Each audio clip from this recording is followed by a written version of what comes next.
Letras Libres presenta Ciberdiálogos con León Krause. Queridos amigos, ¿cómo están? Me da mucho gusto darles la bienvenida una vez más a nuestros ciberdiálogos. Gracias por acompañarnos en estas conversaciones en Letras Libres. Gracias por descargar, escuchar el podcast, si esa es la manera como están escuchándonos y siguiéndonos el día de hoy, o si quizá están viendo esto en nuestro canal de YouTube, pues evidentemente gracias también por seguir nuestras conversaciones en video. Nos esforzamos por presentar versiones distintas con, pues digamos, ciertos elementos de producción en nuestros videos que quizá ofrecen una experiencia un poco más detallada, un poco más rica a quien sigue estos ciberdiálogos. El día de hoy conversé con Abraham Jiménez Enoa. Abraham es un joven, notable, elocuente, valiente periodista cubano. Durante la conversación tuvimos pues varias interrupciones, tuvimos que sortear los obstáculos que sortean los cubanos día a día para poder conectarse con el mundo, y después de varios intentos logramos grabar esta conversación que ahora ustedes van a poder escuchar y quizá también ver si lo hacen a través de YouTube. No exagero si les digo que es de las conversaciones más notables que he tenido, punto, como periodista. No solamente en ciberdiálogos, sino en general. Porque es una conversación que creo yo sirve para iluminar de verdad la realidad cubana. Lo que significa ser cubano en Cuba, vivir en la isla. ¿Qué es ser cubano? En los últimos días, en América Latina, en México, se ha hablado mucho de Cuba, un poco en abstracto. Y por eso decidí acercarme a Jiménez Enoa, un periodista al que admiro de verdad mucho y sigo como colega suyo en el Washington Post, pero incluso aunque no lo fuera, lo sigo y lo seguiría. Busqué a Jiménez Enoa para poner los puntos sobre las íes y tener claro de una vez por todas, insisto, qué implica ser cubano en Cuba. Mi conversación con Abraham Jiménez Enoa en Ciberdiálogos a continuación.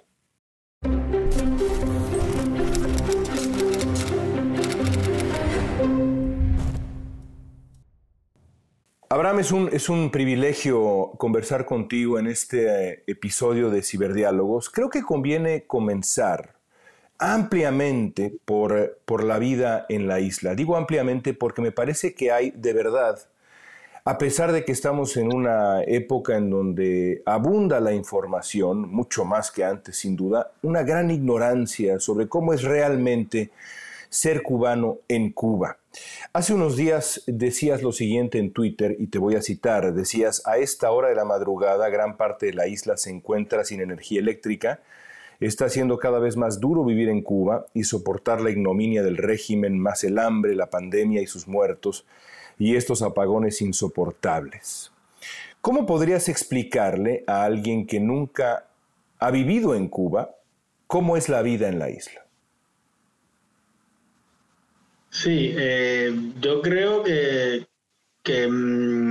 digamos también hay una vida doble, pero digamos me refiero ahora a esa vida macro. Es una vida que desde que se derrumbó el campo socialista y que a Cuba dejaron de llegar las prebendas que llegaban desde la Europa del Este y todos los convenios que habían, Cuba pasó a vivir, es decir, estamos hablando de la década de los 90, desde ese momento hasta hoy, Cuba pasó a vivir con muchas penurias, con mucha miseria, y el día a día se volvió casi una odisea. Hoy, para no referirme tanto a lo histórico, para llevar un plato de comida a la mesa es sumamente difícil, hay que pasar largas horas en en los pocos mercados y las pocas tiendas que tienen productos alimenticios además que por la escasez están regulados, por lo tanto tú vas a comprar, no sé, un pollo o puré de tomate y no puedes comprar los que quieras, puedes comprar solamente uno o dos para que supuestamente alcance todas las personas, pero para llegar a esa tarima tienes que pasar cerca de 7 u 8 horas en una fila. Mucha gente lo que hace es madruga en las afueras de las tiendas, sale de madrugada de su casa cuando es de noche y se pasa el día en esa fila. Además, ahora todo esto se ha agravado por la pandemia, entonces como todavía hoy en Cuba hay un toque de queda, a las 9 de la noche, a las 5 de la mañana no puede haber nadie en las calles. Y lo que hace la gente es, en absoluto surrealismo, esconderse en los árboles de las calles, de las matas, para que cuando pasen las patrullas no te vean, se esconden en las alcantarillas, en los pasillos, en las escaleras, alquilan balcones para que están cerca de esas tiendas para luego, una vez que saque el sol o cuando amanezca, ser de los primeros en la fila. Es una auténtica locura, escenas sumamente dramáticas y duras, ver a personas ancianas, a jóvenes, pasando esas necesidades para ni siquiera poder adquirir, porque la otra es cuando llegas a la tienda y te puede llegar el turno, también puede haber el caso de que no compres nada. Eso por un lado. Por otro lado, hoy mismo hay un gran tema también relacionado con la pandemia, pero que venía con anterioridad. No se le puede achacar todo a la pandemia, así Cuba venía trastabillando desde décadas atrás y la pandemia sí ha hecho que todo, digamos, el sistema, tanto el social como sanitario, colapse. Y a eso es lo que me quería referir. Vas a una farmacia y es un auténtico cementerio. Mucha gente dice, bueno, pero ¿cómo es posible? Dicen que la ausencia de medicamentos y los cubanos tienen 5 vacunas contra la COVID, son el único país latinoamericano que ha generado vacunas. Sí, pero eso forma parte de todo un entramado político, de manera del gobierno cubano hacer política. Han desarrollado 5 vacunas, pero tú vas a la esquina y no hay medicamentos, no hay una aspirina, no hay un paracetamol. La gente se está muriendo porque no tiene cómo no solo enfrentar el coronavirus, sino el dengue, montones de enfermedades que... Dime. Te interrumpo para preguntarte aquí e insertar de una buena vez el argumento que uno escucha una y otra vez. A decir verdad, planeaba yo preguntarte esto más adelante en nuestra conversación, pero creo que es el momento exacto a pesar de que estamos empezando. Cuando hablas de la escasez de alimentos, cuando hablas de la escasez de medicamentos, cuando hablas de las penurias que se viven en Cuba, muchas veces tú escucharías al propio régimen, evidentemente, pero también a los simpatizantes del régimen fuera de Cuba, y lo escuchamos hace poco, achacar todo esto que describes al embargo estadounidense. Y yo te pregunto, en este momento en Cuba, ¿qué responsabilidad tiene el embargo estadounidense de todo lo que has descrito? El embargo tiene e incide, negarlo sería mentir, incide en la economía cubana, pero no es a tal magnitud como lo pinta el gobierno cubano ni sus simpatizantes. Por ejemplo, las últimas cifras, el gobierno cubano casi nunca da cifras, nunca declara las negociaciones que tiene bilaterales con el resto del mundo, pero las últimas que ha dado hace unos años declaraba que la mayor cantidad de pollo que llega a Cuba y muchas de las medicinas que llegan a Cuba son de Estados Unidos, justamente porque el embargo tiene esa sección en cuanto a alimentos y medicina. Entonces Cuba sí mantiene una negociación con Estados Unidos y la mayoría de las mercancías que en ese sentido, que son las más importantes que importa, las trae desde Estados Unidos. Lo que sucede con esto es que el gobierno cubano saca rédito de esa política de Estados Unidos. Es decir, saca rédito para venderse como la lucha de David contra Goliat, saca rédito para venderse como un país asediado, saca rédito para decir que Estados Unidos lo asedia. pero en la vida cotidiana son más las propias trabas y las propias problemas que genera el gobierno cubano con sus políticas y con sus propias inhibiciones a los ciudadanos cubanos que el propio gobierno de Estados Unidos con esta política. Por ejemplo, después de las protestas del 11 de julio, unos días después, Díaz-Canel declaró que los cubanos iban a poder importar de manera ilimitada medicamentos y comida cuando llegaran a Cuba desde el exterior. Eso, hasta ese momento, no se podía hacer. Y eso no lo veta el bloqueo de Estados Unidos. Eso lo veta el propio gobierno cubano. Eso es un ejemplo para que vean que al final no incide en la vida tanta cubana política como en la vida real de los cubanos de a pie. La mayoría de los cubanos hoy que están acá, digamos, no tienen acceso a las remesas. La mayoría de los cubanos no tienen acceso a todas esas medidas que ha tomado Trump, tienen mayor incidencia en la política exterior de Cuba, pero en la política... Lo que pasa con el bloqueo es casi siempre que pasa con estas medidas, que al final afecta no al gobierno cubano. El gobierno cubano sigue comiendo bien, el gobierno cubano sigue medicándose, el gobierno cubano sigue viviendo en sus mansiones y al que afecta realmente. Entonces estamos en el medio de un fuego cruzado, los cubanos acá, que de pronto no nos llegan, si tenemos que asumir y padecer las políticas de ese embargo y además las políticas represivas del gobierno cubano. Ahora, si asignáramos responsabilidades,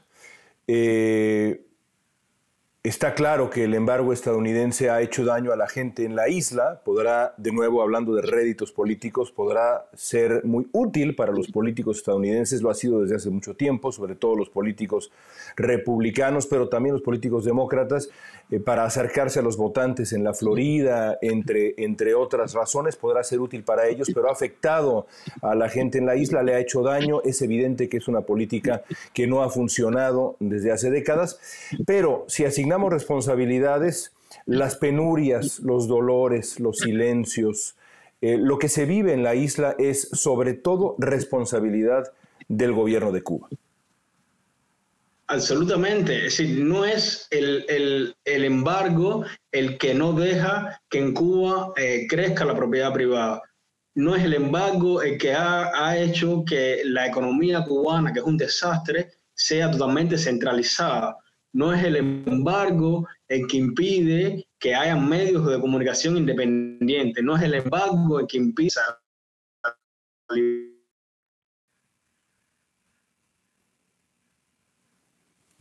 Te perdí ahí un poco, hermano.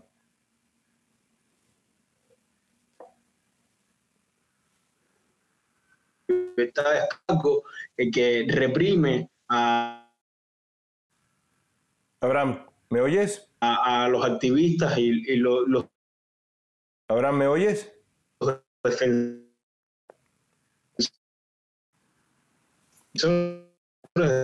Abraham, te perdí un poco, Abraham.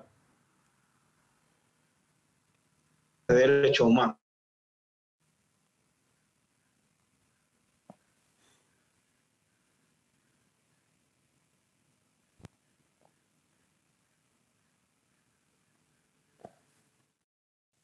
Bueno, pues retomamos ahora comunicación después de algunos minutos. Decías, Abraham, que el embargo no explica por qué los cubanos no pueden vivir en libertad, el embargo no explica por qué los cubanos no pueden vivir en democracia, y sugerías que lo explica es el gobierno de Cuba. Sí, totalmente. Justamente el gobierno toma como justificación el embargo para coartar y limitar las libertades y los derechos individuales de los ciudadanos cubanos. Es decir, justamente cuando cualquiera levanta la mano en Cuba, ya sea un periodista independiente que ponga el dedo en la llaga, ya sea un ciudadano común que narre su día a día, que dicho sea de paso es subversivo, justamente porque la vida en Cuba es subversiva, el gobierno cubano dice que es un asalariado de las agencias federales de Estados Unidos, que es un mercenario, que lo que busca es desestabilizar el orden interior en Cuba y que todo eso forma parte junto con el bloqueo, con el embargo de una operación gestada por años en los Estados Unidos. Uh-huh. Entonces, es totalmente un juego político que el gobierno cubano lo lleva a su terreno y lo utiliza a su merced, totalmente.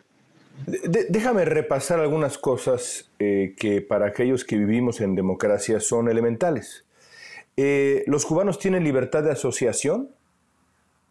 No, absolutamente no. La Constitución de la República, aprobada en 2019, no reconoce ni el derecho a la asociación, ni la libertad de prensa, ni el derecho a la manifestación. Es decir, sí lo reconoce, pero para uno salir a la calle a manifestarse tiene que pedirle permiso al gobierno cubano. Obviamente, cada vez que piden permiso no es otorgado, y cuando sales o puedes ir a la cárcel o te pueden levantar un tema legal. Por ejemplo, no estoy exagerando, hay un chico que por salir a la calle en el Boulevard de La Habana, en La Habana Vieja, salió con un cartel que decía libertad solamente, y hoy está cumpliendo 6 años de prisión por salir a la calle y pararse en una esquina con un cartel. ¿Hay libertad para criticar al gobierno entonces? ¿Hay prensa libre en Cuba? No, la propia Constitución de la República, a la cual hacía alusión, habla y declara que los medios de comunicación en Cuba están obligatoriamente subordinados al Partido Comunista de Cuba. Es decir, además, único partido que existe y autorizado en el país. En Cuba solo hay un solo partido reconocido y autorizado, que es el Partido Comunista. Y a ese Partido Comunista se le encarga la función de coordinar el funcionamiento de todos los medios de comunicación en Cuba. Por lo tanto, todas las emisoras de radio del país, todos los periódicos del país y todos los canales de televisión están subordinados al Partido Comunista de Cuba. Y el que haga periodismo y el que haga prensa fuera de esa sombrilla está violando la ley y puede ir a prisión por ello. ¿Hay democracia en Cuba? ¿Ustedes pueden elegir quién los gobierna? ¿Hay una oposición activa? ¿Hay un debate libre de ideas políticas en donde una oposición se manifiesta libremente? ¿Hay democracia en Cuba? Obviamente que no. Nosotros acá no tenemos elecciones. Es decir, yo no voto por ningún candidato presidencial. Se explica fácil, es decir, está el barrio, del barrio se hacen unas supuestas asambleas y de ahí salen unas personas electas. De esas personas electas se reúnen luego y eligen quién los va a representar a esas personas en el municipio. Así asciende a las provincias, de las provincias a la Asamblea Nacional y de la Asamblea Nacional los 604 o 5 diputados, creo que son 605 diputados, escogen al presidente del país. Es decir, yo ni ningún ciudadano vota directamente por ningún candidato presidencial. No existe. Llevamos décadas con ese sistema de elecciones, el cual es totalmente un performance, porque básicamente uno no tiene poder de decisión ni de elegir. Es decir, incluso estos supuestos candidatos tampoco publican o declaran cuáles son sus intenciones de gobierno, qué van a hacer, qué los motiva, cuáles son sus ideas. No, para nada, eso no existe en Cuba. Y por supuesto no hay oposición, no hay un partido que se oponga en buena lid en la arena de la discusión pública al Partido Comunista. No hay oposición. La ley solo reconoce al Partido Comunista de Cuba. Es decir, no puede existir otra organización política. Es la única organización. De hecho, la Constitución de la República la declara algo así como la fuerza mayoritaria o la fuerza suprema del pueblo. Por tanto, no existe más ningún partido político. Bueno, sí existen, pero son ilegales. Bueno, ¿quién controla el sistema financiero en Cuba? Pienso, por ejemplo, en las remesas. ¿Hay un sistema privado en donde los ciudadanos pueden acceder a las remesas y demás? ¿O el sistema financiero lo controla el gobierno de Cuba también? El gobierno de Cuba controla todo en Cuba. No hay un solo acápite, no hay un solo paso que pueda dar un ciudadano, no hay una sola gestión de la vida de los cubanos que no gestione el gobierno cubano. Todo pasa por sus manos y todo ellos lo deciden. Es decir, desde las remesas hasta lo que tú comes a diario, hasta cómo vistes, hasta cómo... todo. ¿Cómo es el acceso a Internet en Cuba? Lo hemos visto en esta propia conversación, pero creo que es importante que la gente que nos ve ahora o que nos escucha ahora en nuestro podcast de Ciberdiálogos entienda qué tiene que hacer un cubano para conectarse a Internet en la calle, por ejemplo. Para una persona que vive en México, que vive en El Salvador, en Colombia, en Estados Unidos, uno agarra el teléfono celular y listo, se conecta y a otra cosa. En el caso de Cuba, ¿cómo es? Hay que decir que el Internet, los primeros chispazos de Internet llegaron a Cuba a la altura de 2015. Yo empecé a hacer periodismo independiente más o menos en ese momento y justamente por la apertura de Internet. Y habían solo en todo el país, a esa altura de la vida, 33 plazas públicas a las cuales tú tenías que ir, donde habían unas antenas wifi y tú te conectabas en la calle, sentado en la acera, en plena luz de la calle, bajo la lluvia, bajo el sol, recostado en un árbol, y era la única manera de conectarse. Luego esas plazas públicas fueron ampliándose y ya hay bastantes a lo largo de todo el país, y a finales de 2018 el Estado, el gobierno decidió poner telefonía móvil en los teléfonos, pero sigue siendo un auténtico lujo conectarse. 400 megabytes de conexión equivalen a casi $5, para que tenga una idea, en el teléfono. Y la conexión es sumamente lenta, lo has podido ver en esta transmisión. Por ejemplo, yo hoy, porque todos estos días ha estado como muy nublado en Cuba, entonces cuando se nubla el día, la conexión satelital se pone aún más lenta. Entonces la manera que tengo yo de conectarme es en la azotea de mi casa, que justamente porque no hay tanta interacción, y ahí es donde tengo un poquitico más de conexión. Pero como estaba nublado, he tenido que pedirle a una amiga, no estoy en mi casa, que tiene un balcón, y aquí es donde estoy para poder acceder a un internet medianamente decente, y así todo, mira los trabajos que hemos pasado. Lujo, entonces. Describías que que el internet es un lujo. Por cierto, en una visita personal que hice a Cuba hace algunos años, tuve esa misma experiencia, es decir, la experiencia de comprar una tarjeta, etcétera, y reconocer lo que cuesta, para un turista, por supuesto, pero sobre todo para un cubano, o lo que costaba en aquel momento, acceder a Internet. No es nada más el acceso, es lo que cuesta. Exacto. Ya te decía, 400 megabytes equivalen a casi $5, y el salario medio de los cubanos, que fue ascendido en este enero reciente, llega alrededor de los $80. Imagínate, la gente para conectarse a Internet tiene que dejar de comer y vestirse.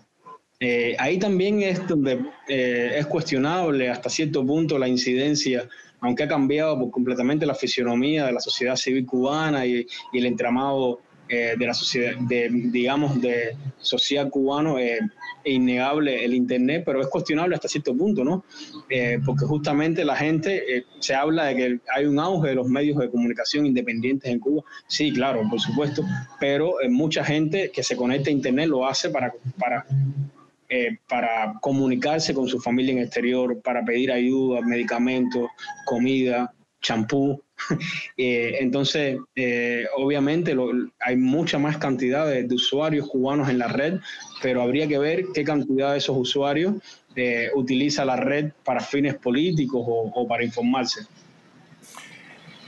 Cuando visité Cuba hace algunos años, me impresionaron muchas cosas que se han quedado en mi recuerdo, la belleza de la isla, de la experiencia de dialogar con su gente, pero también el silencio en cuanto al debate público y el miedo.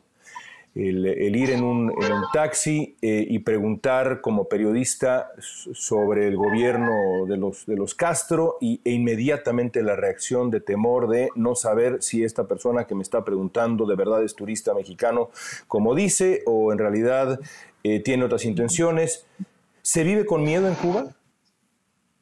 Sí, totalmente. Tenemos el miedo debajo de la piel. Está inyectado y nos corre por las mismas arterias que la sangre. Justamente yo creo que ha sido esa conformación del miedo a través de todas las políticas represivas que a lo largo de estas 6 décadas ha conformado el castrismo, es justamente lo que ha hecho que perdure tanto el régimen cubano. Todos los cubanos dudan de hasta sus amigos, uno no sabe quién es un delator,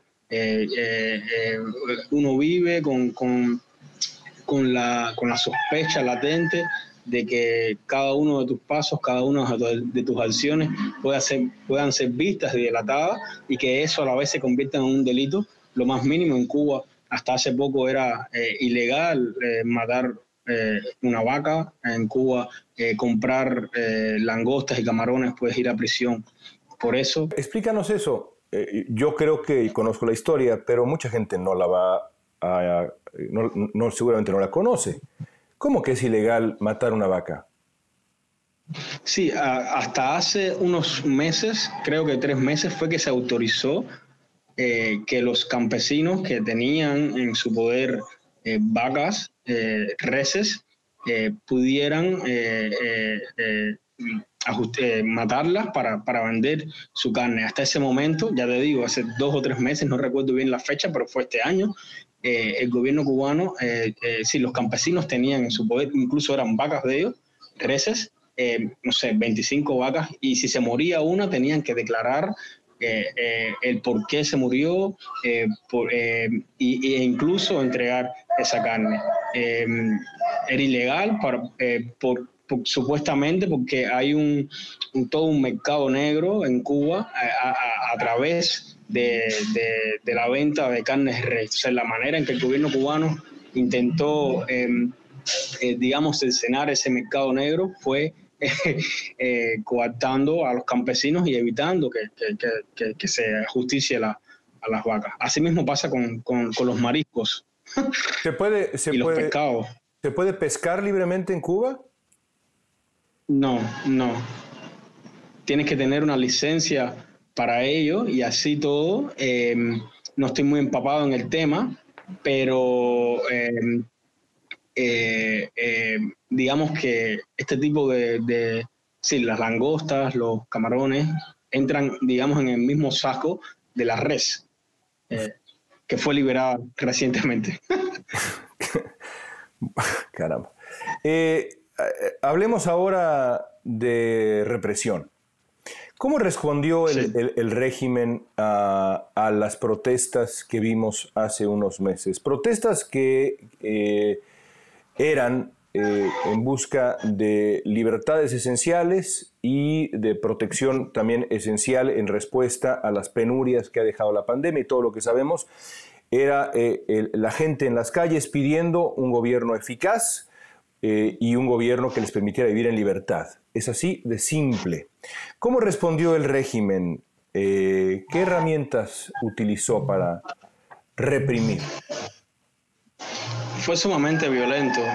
La verdad, sorprendió a mucha gente. Uno obviamente sabe la magnitud y podía pensar, tener la intuición de que el día que pasara algo así. Hay que aclarar que en 62 años es la primera vez que los cubanos salen así en masa.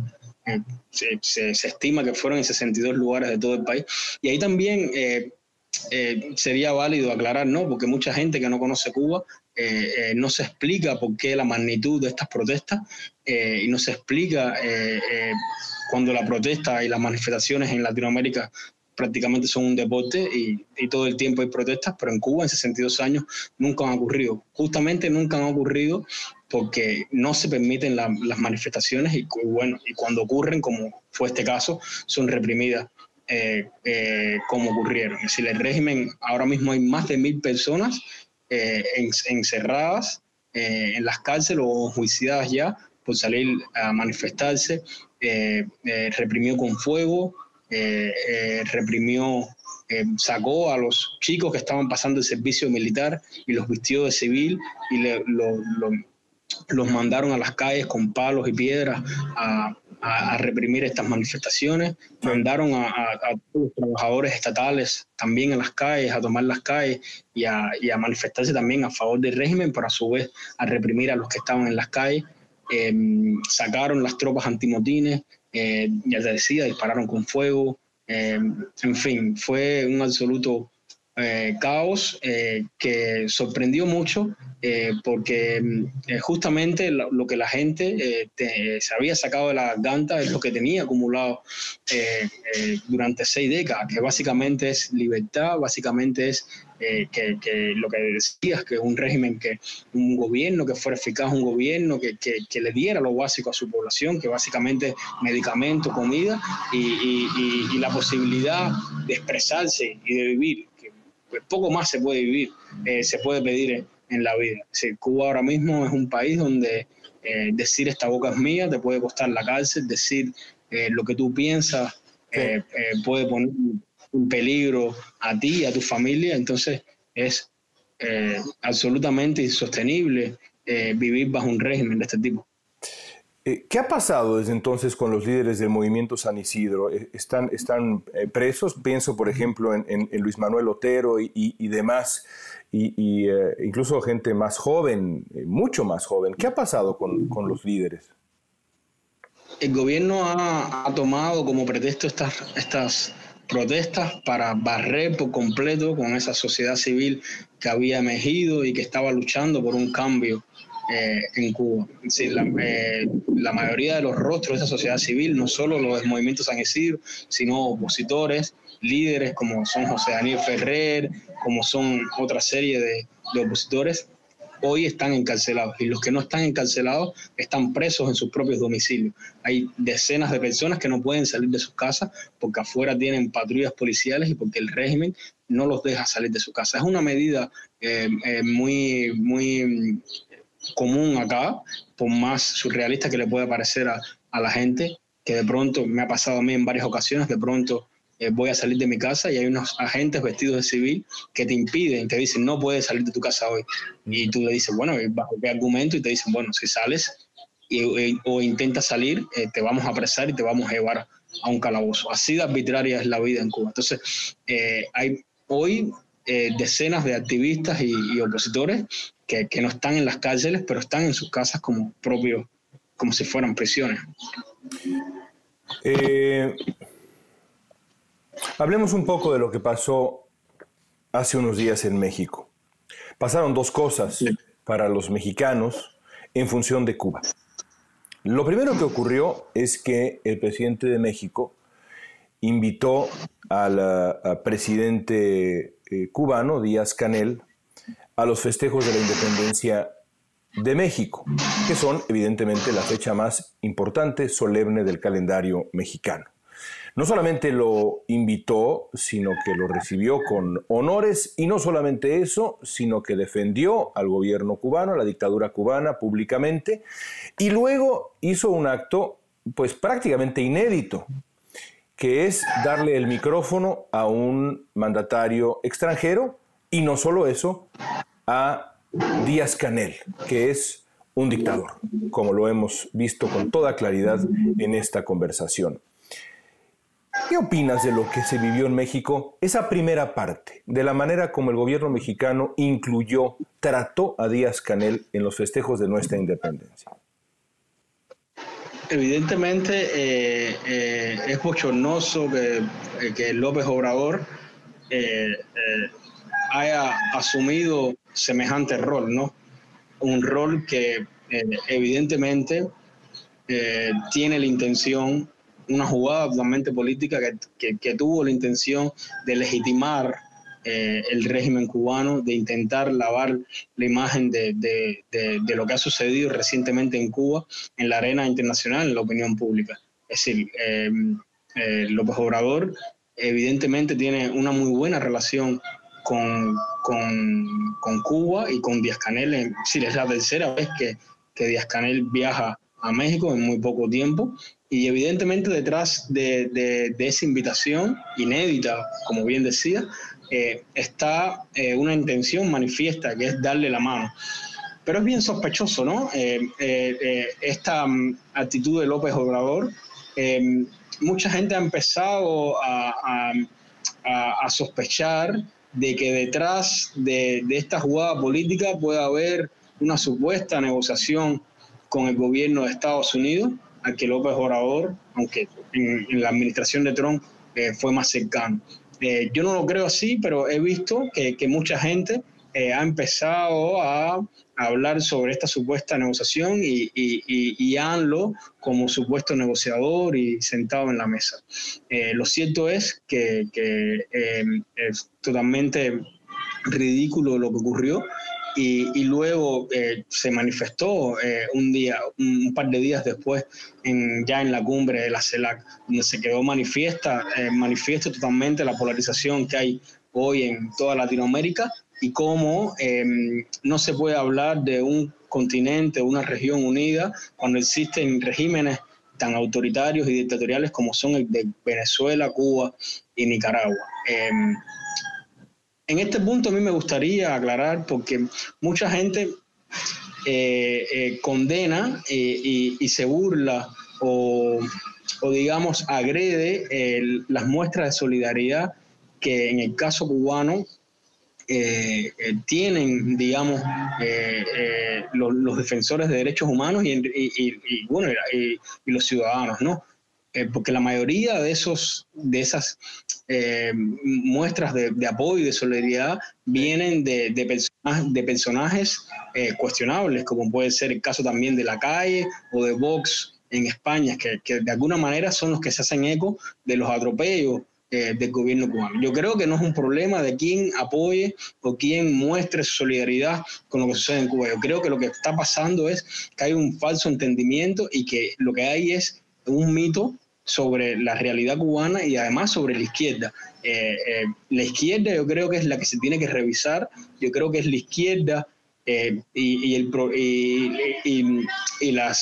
los países que se dicen progresistas lo que tienen que revisarse, pues, porque si ellos no dan crédito a lo que ocurre en Cuba y siguen viendo a Cuba como esa isla romántica y paradisíaca donde nada ocurre y todo es felicidad, y cuando es todo lo contrario, obviamente los apoyos van a llegar de personas que no están dentro de ese sector.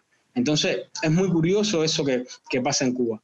¿Qué pasa con Cuba? Cuando uno ve que de pronto situaciones idénticas a las que pasan aquí, que pueden ocurrir en otro lugar, mucha gente se solidariza, y de pronto cuando pasan acá situaciones similares, la gente no se pronuncia. Claro. Y eso es porque justamente hay una mala concepción de lo que es Cuba, de lo que significa Cuba para la izquierda y lo que es hoy la izquierda latinoamericana en este caso. Y no solamente latinoamericana, porque hay una parte de la izquierda estadounidense a la que también le cuesta mucho trabajo criticar con claridad a la dictadura cubana. Pienso específicamente en Bernie Sanders, cuya renuencia a ser crítico con la dictadura cubana, yo creo que le habría costado la presidencia de haber sido él el candidato demócrata. De hecho, Donald Trump utiliza ese argumento con Joe Biden, cuando Biden pues es realmente harina de otro costal. Pero también pienso en Alexandria Ocasio-Cortez, que es una voz tan contundente en otros temas. La izquierda estadounidense también, una parte de la izquierda estadounidense, pues le cuesta trabajo ser claramente crítico de la dictadura cubana. Sí, yo creo que también lo que ha venido ocurriendo en Cuba, todas estas pequeñas manifestaciones, toda esta